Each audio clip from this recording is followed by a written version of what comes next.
Hare Krishna, Hare Krishna, Krishna Krishna, Hare Hare, Hare Rama, Hare Rama, Rama Rama, Hare Hare, Hare Krishna, Hare Krishna, Krishna Krishna, Hare Hare,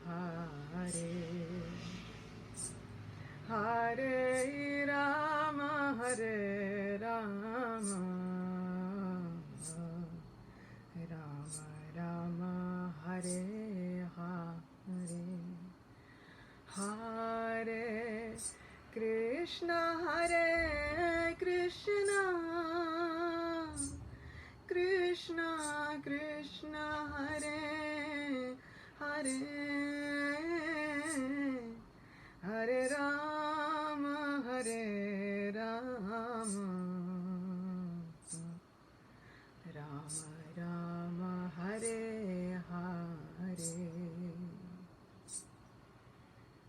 Hare Krishna, Hare Krishna, Krishna Krishna, Hare Hare, Hare Rama, Hare Rama, Rama Rama, Hare Hare, Hare Krishna, Krishna Krishna, Hare Hare, Hare Ram, Ram Ram, Hare Hare, Hare Krishna, Krishna Krishna, Hare Hare, Hare Ram, Ram Ram, Hare Hare, Hare Krishna, Krishna Krishna, Hare Hare, Hare Ram, Ram Ram, Hare Hare.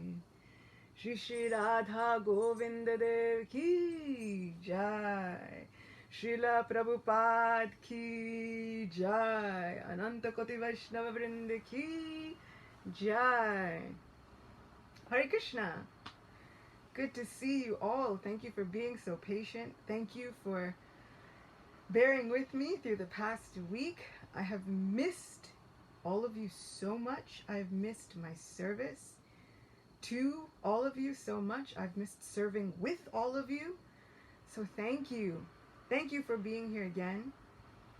Thank you for being my virtual Sangha. Thank you for being my friends. Today is going to be about the message, When Govinda Lights the Way. So as always, we are going to start with Jai Radha Madhava. And then we will get into the reading and the fun and the emotions and the lessons and the adventures. And we'll see what happens when Govinda lights the way. Jai Radha Madhava Kunja Bihari Gopi Janna Vallabha Girivaradhari Jashodanandana Brajajana Ranjana Jamuna Tiravana Shari Jai Radha Madhava Kunja Bihari Gopi Janna Vallabha Girivaradhari Jai Radha Madhava Jai Radha Madhava Radhe Govinda Jaya Radhe Govinda Shri Shri Radha Madhava ki Jai, Shri Shri Radha Govinda Dev ki Jai, Kali Yuga Dharma Shri Harinam Sankirtan ki Jai, Grantaraj Srimad Bhagavatam ki Jai, Srila Prabhupada ki Jai.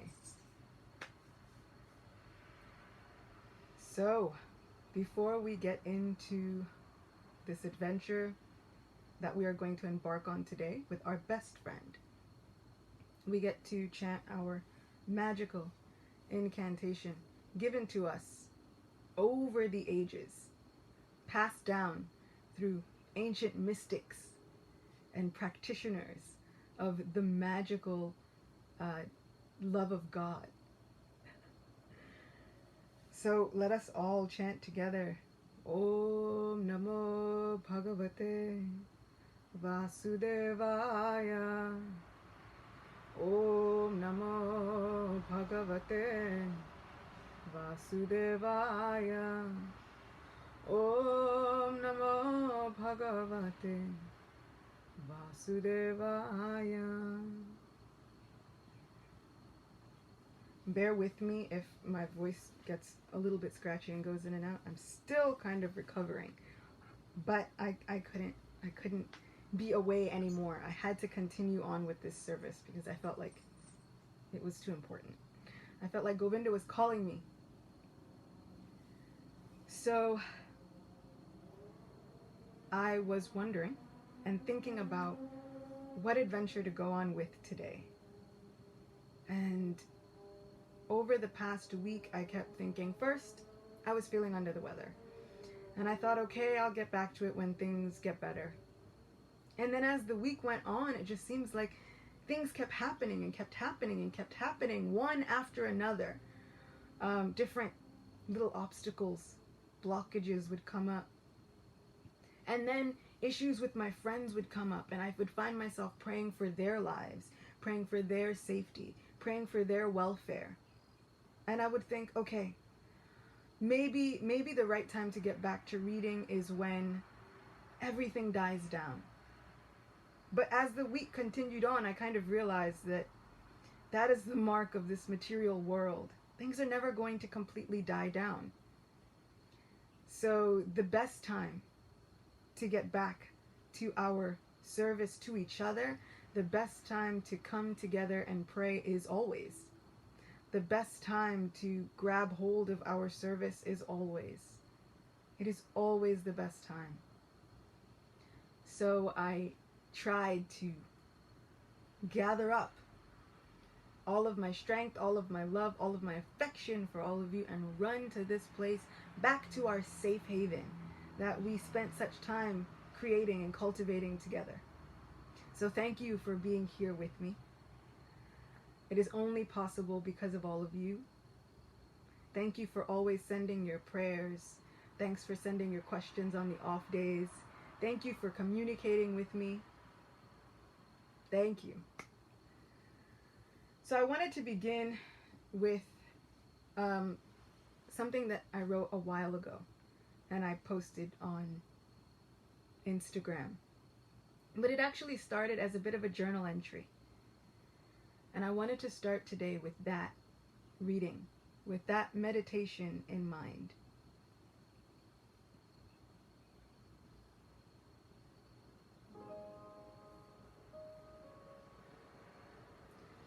Sometimes, when I'm feeling low and just aching in my heart and soul, I realize I have to let Govinda be there for me. I must let him love me. I have to stop trying to handle it all myself.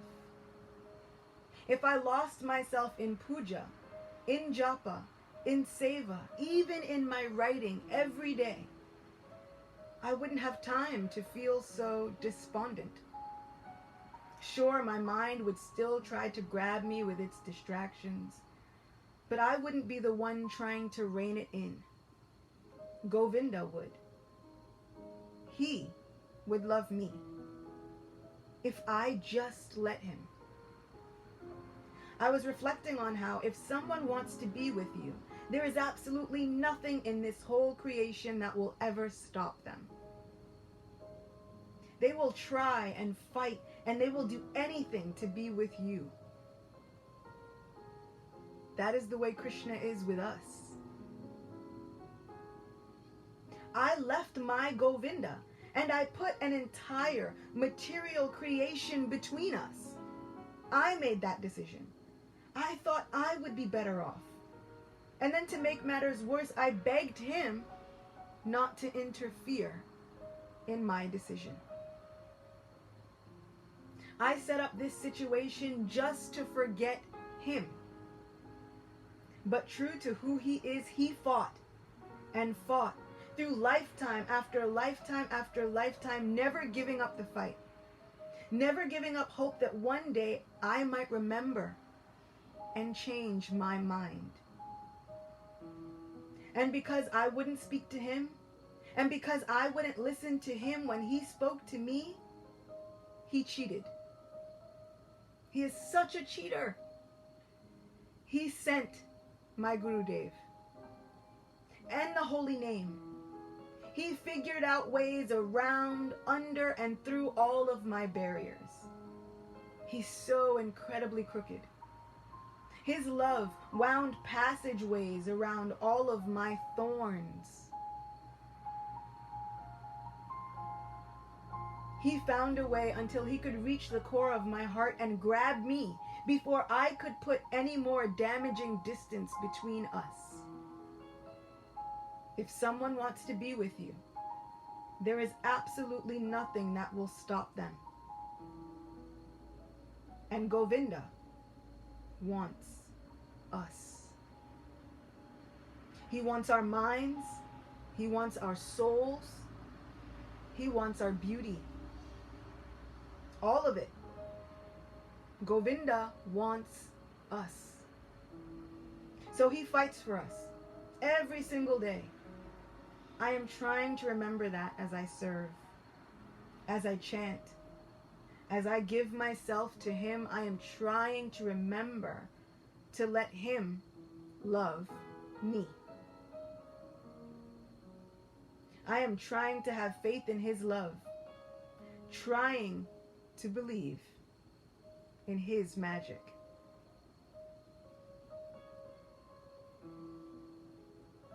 So what is that magic? What is that love? Krishna fights for all of us at all times. And this is going to be a story from the Srimad Bhagavatam where Krishna uses all of his magic to fight for his best friend Arjuna. I love these stories because it just shows how Krishna, throughout his whole time of his pastimes, when he manifested them on this earth, throughout that entire time, he spent so much time loving his devotees. All of his devotees. He loved them so much. And I was just on a call before this live, and a verse was brought up in that call, and I wanted to start with that verse. This is Bhagavad Gita, chapter 7, text 18.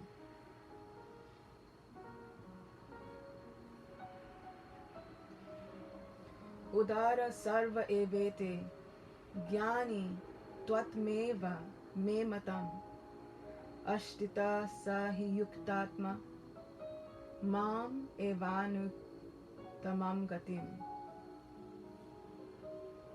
All these devotees are undoubtedly magnanimous souls, but he who is situated in knowledge of me, I consider to be just like my own self. Being engaged in my transcendental service, he is sure to attain me, the highest and most perfect goal.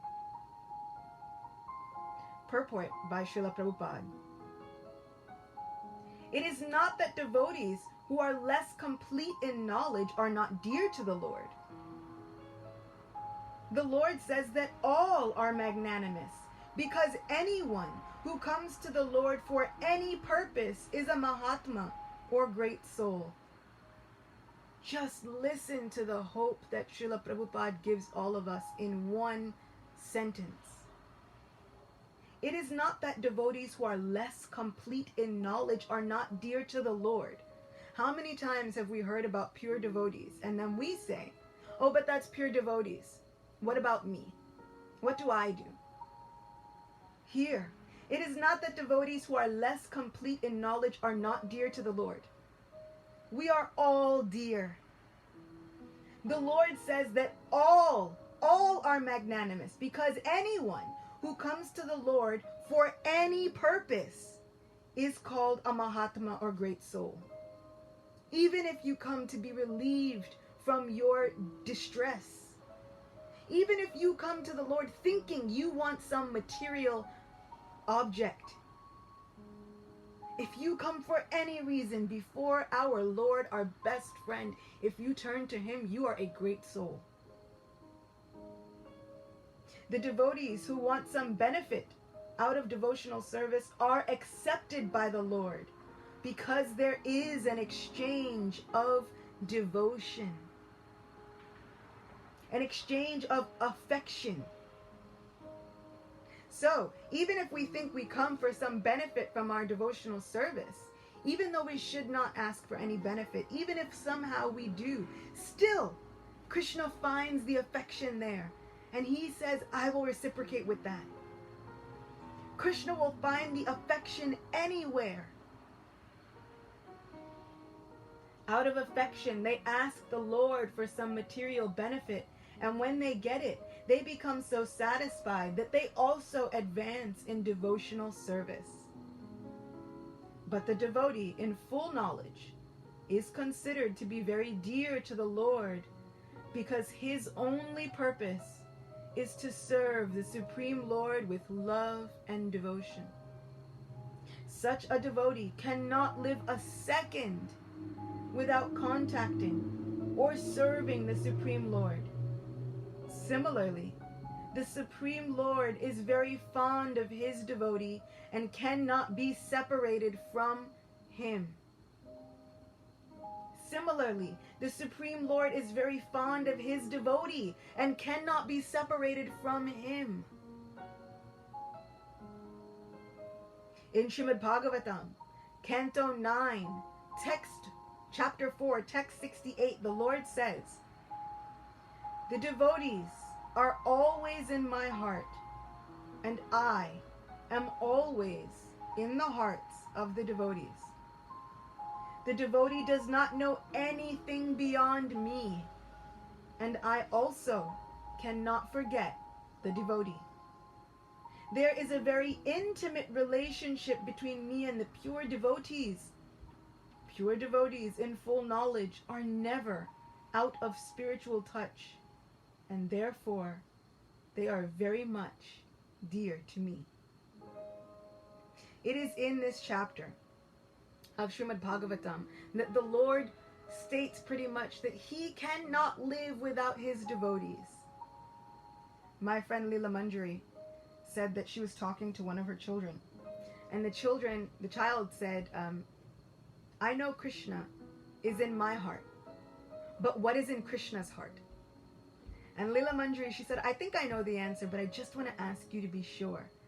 And I said, the devotees are in Krishna's heart. He says himself, the devotees are always in my heart, and I am always in the hearts of the devotees. So if any of you were ever wondering, now I know we are in Krishna's heart, but what's in Krishna's heart? Like, I know Krishna's in my heart. What's in his heart? It's us. He's forever thinking about the welfare of his devotees. He does not like seeing you suffer. He does not like seeing you in pain. He has not brought you to this place in life for you to fail. He has brought you to this place so that he can show you his magic. Now we must let him love us. We must let him show us his miracles, his blessings, his magic. And that is exactly what today's story is about. So this is from Srimad Bhagavatam. We're reading from the condensed version by His Grace Purna Pragya Prabhu. These are Dwarka pastimes. So Krishna is now acting as a ruling prince. One day, a Brahmana's wife gave birth to a son, but as soon as the baby touched the ground, he died. Being very aggrieved, the Brahmana picked up the dead body and carried it to King Ugrasena's palace at Dwarka. So we hear that although Krishna was acting as a chief advisor, prime minister, he was not ruling Dwarka. He left that to Maharaj Ugrasena. As a Yadava, his whole clan was under a curse. They could not rule. So Krishna does not rule Dwarka in that sense. But he is like prime minister, and everyone goes to Krishna if they have a problem. So this Brahmana picked up the dead child and brought it to the very gateway of the palace of Dwarka, Maharaj Ugrasena's palace. Being very upset, the Brahmana addressed an entire assembly. This duplicitous enemy of the Brahmanas, an unqualified ruler who is addicted to sense gratification, has caused the death of my son by some discrepancy in the execution of his duties. We see in Vedic times how the king would be responsible for everything. If there was a drought, if there was no rain, the king was held responsible. It is said that the kings and the rulers accept half the karma of all of their subjects. So it is very, very important for the rulers to be just, for the rulers to have some God consciousness in order for the society to flourish. So here this Brahmana is with very strong words condemning, rebuking Maharaj Ugrasena, who is a pure devotee. And Maharaj Ugrasena, this is not just rebuking him, but everyone knows who really is the power behind Dwarka, and that is Krishna. So not only is this a rebuking of Maharaj Ugrasena, but also the Brahmana is calling out Krishna indirectly, saying there is some fault. Otherwise, how could my child, my little infant baby, have died? This Brahmana was so distraught. Anyone who is a parent cannot even begin to imagine the kind of hurt, the way the heartbreak is taking hold of this Brahmana that makes him speak such harsh words. Citizens that serve such a wicked king who takes pleasure in violence and who cannot control his senses are doomed to suffer poverty and constant miseries. Thereafter, 8 more children were born to the Brahmana, and each time he came and placed the dead bodies at the king's door and accused him in the same manner. So this happened not once, not twice, but 9 times. This Brahmana and his wife must be just heartbroken, grief-stricken, beside themselves with grief. When the 9th child died, Arjuna happened to be present in the royal assembly, and so he witnessed the Brahmana's plight and accusations. So we might think, now we hear today that if a couple has children and then they die, they don't make it. Usually, some people, even devotees, are very quick to say, oh, look at your karma. This is your karma. But in Vedic civilization, this was not done. This Brahmana lost 8 children, 9 children. So he brought them all to the king and said, you are supposed to give us protection. You are supposed to ensure that there is happiness within even the hearts of all the subjects. I am greatly bereaved. I am in distress. You must do something about this. Let's see if Arjuna tries to tell the Brahmana that it's just his karma. We have to be very careful when we are hearing the plight of other people.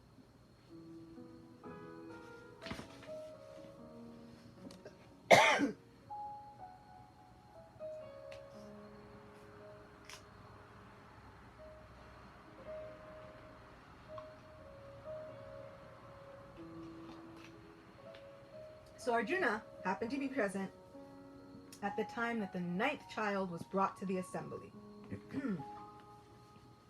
Arjuna approached the Brahmana and said, "My dear Brahmana, you claim that there are no qualified Kshatriyas here.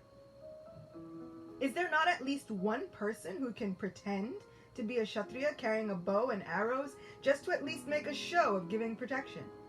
Do you think that all the royalty simply pass their time in performing sacrifices along with the Brahmanas and have no chivalrous prowess? The rulers of a kingdom in which the Brahmanas lament over lost wives, children, and poverty are merely impostors who play the role of a king just to earn a livelihood. My lord, I will protect your wife and children, and if I fail to keep my promise, then I will enter a blazing fire to atone for my sin." Now, we might be thinking, wow, Arjuna is amazing. Look at this vow he's taken just for the welfare of this Brahmana and his wife and children. Let's see what the Brahmana has to say. The Brahman replied, "Ha! Even Krishna, Balaram, Vasudev, Pradyumna, and Aniruddha could not save my sons, and so how will you be able to do so? Like a foolish child, you are promising something beyond your capability, and so I don't care for your boasting words." This Brahmana was so upset, he didn't even care. As all others in the assembly were listening, Arjuna replied, "My dear Brahmana, I am neither Krishna, nor Sankarshan, nor any of Krishna's sons. I am Arjuna, the wielder of the Gandiva bow. You cannot insult me like this, for I was even able to satisfy Lord Shiva with my prowess. I hereby promise that I will bring back your dead sons, even if I have to fight with death personified." Oh, Arjuna is making big claims. This is the part where I always get a little nervous, because he's making some very big claims, but what has he said? He's like, "I'm not Krishna, I'm not Balaram, I am Arjuna." And I'm like, oh, let us remember who is the power and the strength behind Arjuna's Gandiva bow. It is only Krishna. Let's see what happens. Let's see if Arjuna is able to figure this out with his own capabilities. Let's see. He says, "I am a disciple of Lord Shiva. I even passed his test. He gave me the Pashupatastra. He has given me his own weapon. I am his disciple, his student. I cannot fail. I am Arjuna." Let's see. When the Brahmana heard Arjuna speak with such conviction, he became a little convinced and returned home. Later on, when the Brahmana's wife was about to once again give birth, he came to Arjuna in great anxiety and begged, "Please protect my child from the hands of death." At once, Arjuna prepared himself by touching water and uttering mantras for the protection of his weapons. He then took the special arrow called Pashupatastra, which had been presented to him by Lord Shiva, as well as his celebrated Gandiva bow. While departing, Arjuna began to remember Lord Shiva and pray to him for his favor. One might ask, why didn't Arjuna pray to Krishna? Well, the Brahmana was already feeling a little bit in anxiety because he said, "Krishna, Balaram, Vasudev, Pradyumna, Aniruddha, nobody could protect my child." So Arjuna says, well, if he's lost all faith in Krishna, let me bring in Lord Shiva. Maybe he'll still have faith in some of the other demigods. Let me bring in Lord Shiva, and hopefully I can restore some of his faith. The Brahman had previously insulted Krishna, and so Arjuna tactfully offered obeisances to Lord Shiva. In addition, because of his intimate friendly dealing with Krishna, Arjuna thought that the Lord was perhaps unable to give protection to the Brahmana. So Arjuna saw Krishna as his friend. He thought maybe there was something that his friend could not do. After arriving at the maternity house, Arjuna constructed a protective covering of arrows as a precaution. My Guru Maharaj says that Arjuna he projected first a fence and then a canopy all around the house of arrows. impenetrable.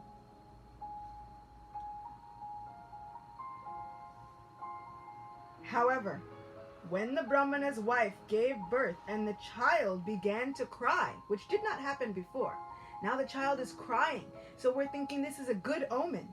Suddenly, both the baby and all the arrows vanished into the sky. Lord Krishna was stationed nearby and was watching the entire incident, which was apparently taking place in defiance of his own authority. But it was actually he who had taken away the child, along with the arrows of Lord Shiva, of which Arjuna was so proud. See, I told you he was crooked. I told you he cheats. You gotta watch out for this Govinda. He looks very handsome. He's very charming. And then that's how he gets you. And then we start thinking, oh, I'm big all on my own. I have all my own prowess, my own skill. And then Krishna starts taking away those things that we're so proud of. Gotta be careful about him. He's a cheater. And he does it all just so that we remember to fall back in love with him. So that we remember who's really our friend. Who's really the power behind anything we have. So watch out. The Brahmana then came out of his house and derided Arjuna in front of Krishna by saying, "Just see how foolish I was to put my faith in this bragging eunuch." Yikes. He called Arjuna a eunuch, referring to his past as Brahmana. Just see how foolish I was to put my faith in this bragging eunuch who is only expert in making false promises. To hell with this liar Arjuna. To hell with his Gandiva bow. He is so foolish that he has deluded himself into thinking that he is even greater than Krishna and Balaram. Who can bring back someone that destiny has already taken away? This is not me. This is Srimad Bhagavatam. This Brahmin was very upset. I mean no offense to Arjuna or Sri Krishna. This is Srimad Bhagavatam. As the Brahmana continued to heap insults upon him, Arjuna empowered himself with the mystic perfection that enables one to travel at will. First Arjuna went to Sanyamani, the abode of Yamaraj, in search of the Brahmana's baby. When he failed to find the child there, Arjuna proceeded to travel to all the planets of the universe, from top to bottom. Indeed, Arjuna was able to reach Brahmaloka, where even great mystic yogis cannot enter. At last, being unable to find the baby anywhere, Arjuna prepared to throw himself into fire as he had vowed. So Arjuna was so proud of his prowess, so proud of his weapons, so proud of being the very disciple, the Shishya of Lord Shiva himself. So proud of all of his learning. And now he's about to end his own life because he could not come through on this promise. What is the backing of any of our promises? What is the foundation of any of our prowess, our learning, our strength, beauty, opulence, renunciation? Yes, my friend Vidhi is saying, Arjuna makes too many life-threatening promises. Yeah, so many times, every time too, and it's always, I'll jump into fire. He should stop threatening to jump into fire because it never works out. I'll kill Jayadratha before sunset or jump into blazing fire. Except for then, he's called upon to do these things. So what is going to happen? Well, what happens every time Arjuna's life is in danger? What happens anytime any of our lives are in danger? What happens to any of us who want to uphold our promises? We can only depend on one person and one person alone.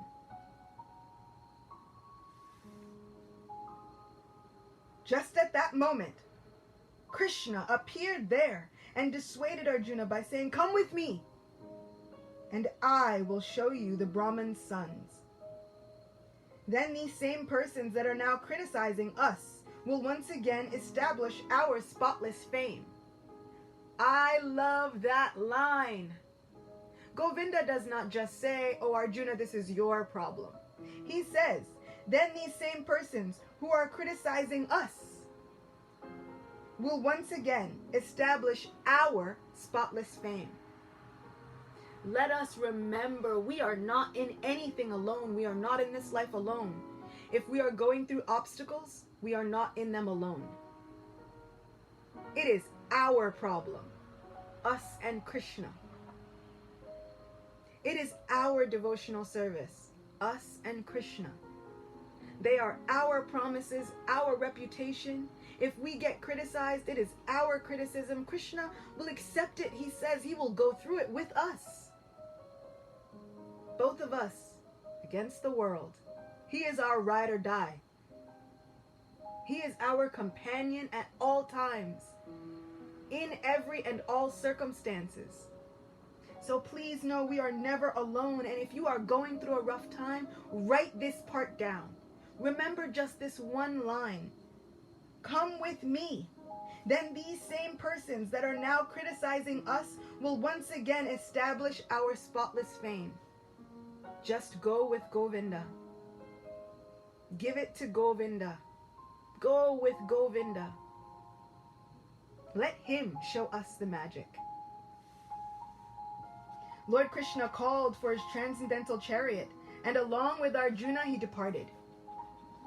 The Lord's chariot passed over Saptadweep, the 7 islands, and then crossed over the Loka boundary, entering the vast region of total darkness, which are or include the coverings of the universe.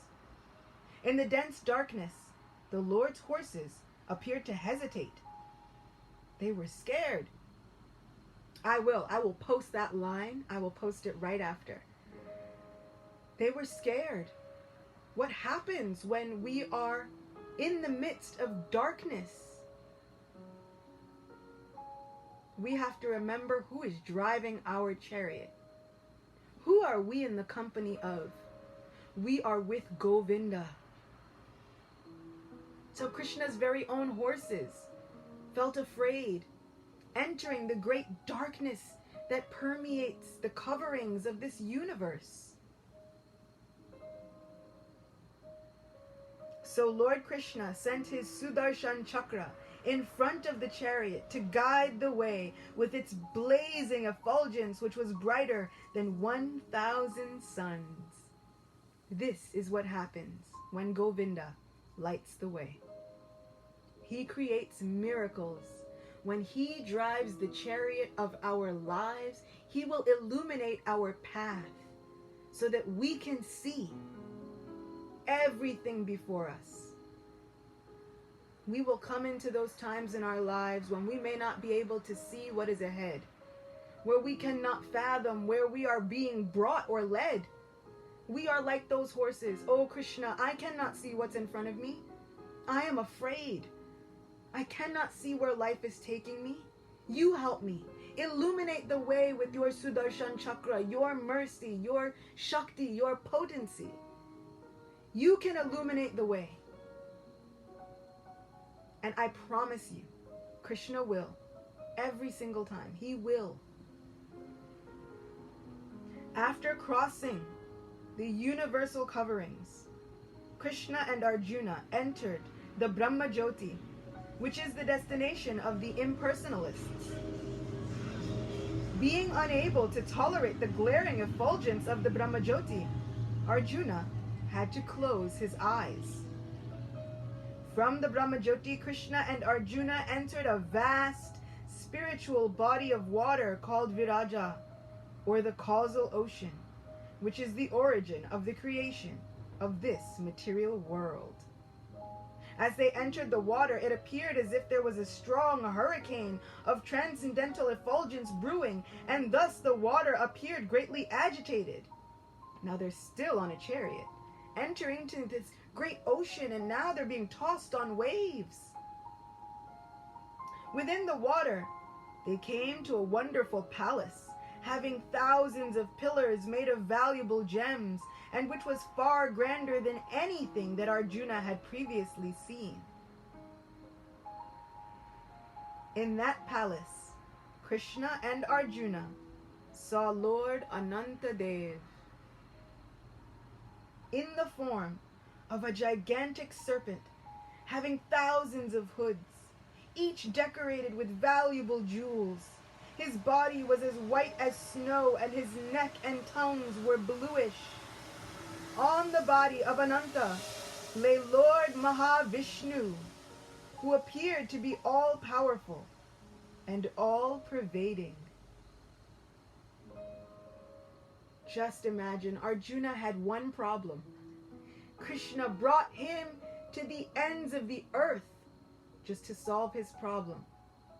Krishna will say and promise to you, I will take you to the ends of the earth and beyond to solve your problems, to uphold your vows, to restore your faith and your love in me. I will carry you personally to the ends of the earth and beyond, just to restore our faith in him, just to restore our love in him. Krishna will carry us. Have faith. Mahavishnu's complexion was like that of a monsoon cloud, and he was dressed in bright yellow garments. The Lord was smiling beautifully. His 8 arms reached down to his knees, and he wore a garland of flowers called Vajayanti. The Lord was surrounded by his associates, such as Nanda and Sunanda, as well as the personified Sudarshan Chakra and innumerable personified energies. Although Krishna is the origin of Mahavishnu, because he was playing the part of a human being, he bowed down, as did Arjuna. Can you imagine Lord Mahavishnu seeing the source of all his own strength, Sri Krishna? And Sri Krishna bows down in front of him. Actually, Arjuna was very afraid by seeing the gigantic form of everything, and simply followed Krishna. He stood up before Mahavishnu with folded hands. Arjuna is just like, how did I get here? What just happened? Whoa! I was trying to save the Brahmin's children, and now I'm with this huge serpent, gigantic serpent, and this large form of Mahavishnu with many arms. Lord Mahavishnu smiled and said, I brought the Brahmana's sons here because I was very anxious to see the two of you. As soon as you finish killing the demons burdening the earth, quickly come back to your original positions in the spiritual sky. Krishna and Arjuna bowed down to Lord Mahavishnu, and taking the Brahmana's sons with them, they returned to Dwarka by the same route that they had come. Krishna and Arjuna went and presented the 6 sons to the Brahmana, and according to Srila Prabhupada, they had now grown up, although some versions say that they were in their original infant forms. So how can we reconcile these discrepancies? Like we said before, these pastimes are eternal.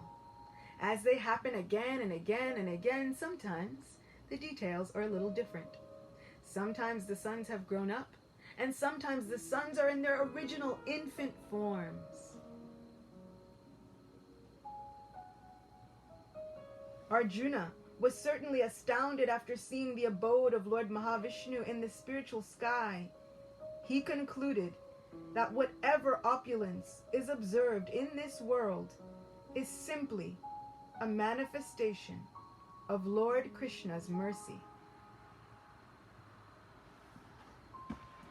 This is the beauty of Srimad Bhagavatam. This is the beauty of these pastimes. Krishna never, ever let his devotee just fall into danger. He never let his devotee's life go. If you need help, if you need that attention, if you are in the midst of dangers, then Krishna himself will come and he will figure out a way for you to find help in your problems. Krishna will find a way. He promises again and again and again. So we have to remember that although we may be hurting, although our futures might seem uncertain, although we are in the midst of the greatest anxiety, we have to remember that we are never alone. Krishna is right beside us, right within our hearts, saying, keep going. Come with me. Have faith in me. I will show you the way. I will light the way so that those same people, these same obstacles that are troubling us, because it is always us and Krishna, those same troubles that are giving us obstacles to us, I can turn them around. I will turn them around for us. Krishna will do it for us. He will cheat for us. He will break the rules for us so that we find our way back to him. So that we find our way back into his arms, back to his love, back to his abode where we belong. We don't belong here. We are trying to be controllers, trying to be the masters, but we don't belong here. We belong in that place where Krishna's love reigns supreme and where we are happy, healthy, and forever in love with our service to him. We are never alone. We are born, raised, lifetime after lifetime, to be cheated by Krishna. We must let him love us. We must let him show us his magic. He wants to save us. We have to stop standing in the way.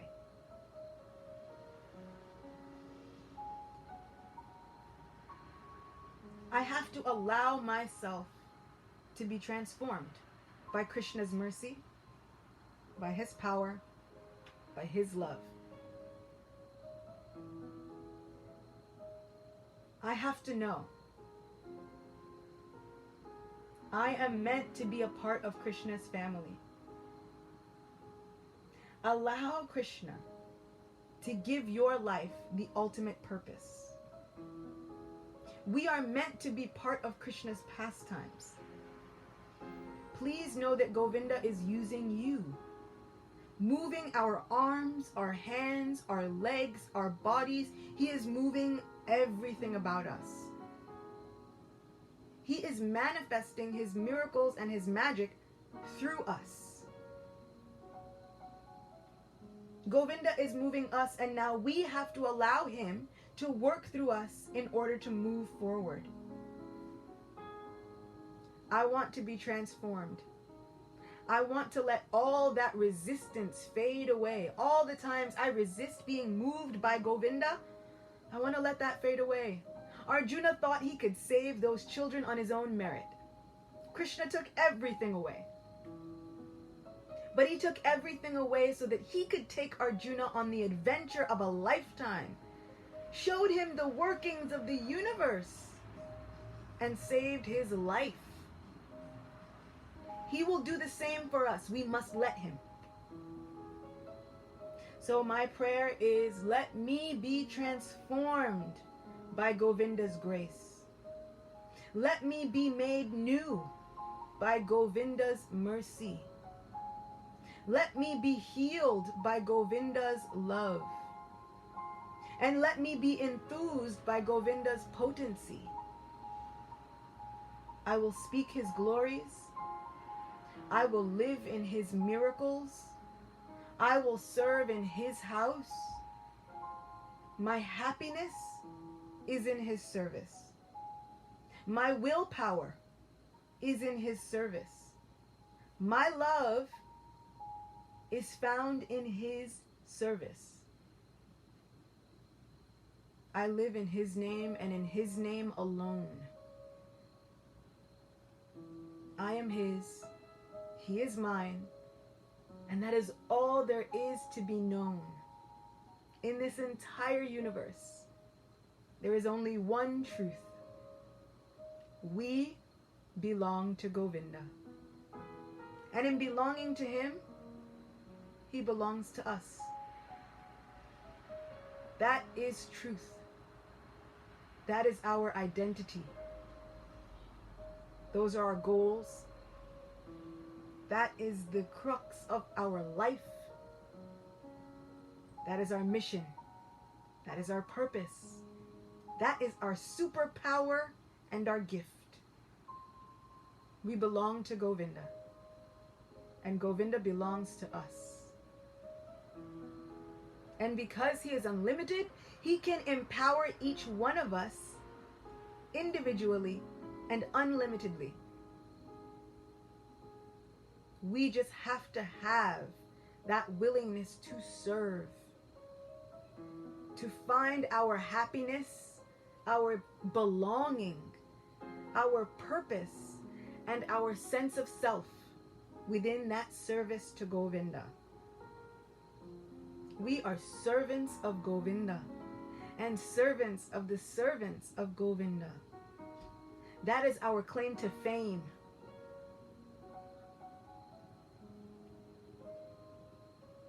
So I thank you all so much for being with me, for welcoming me back with open arms and open hearts. I feel so much affection coming from all of you, and I want to thank you for all of it. I'm so excited to be starting up again. Can't wait to be with you all again tomorrow, where we will go on yet another adventure and see what our best friend will do for our lives next. These pastimes are happening eternally, so we never know. At some point, maybe we get to be featured in them. We just have to find our way back home. And it happens. One story at a time. One realization at a time. One heartbeat at a time. So thank you so much for being with me. Thanks for blessing me, sending your well wishes. Thanks for tolerating me. Thanks for thinking of me as your sister, your friend. Thank you. And thank you for being part of my family. I'll see you all again soon. Shri Sri Radhe Govinda Dev Ki Jai. Srila Prabhupada Ki Jai.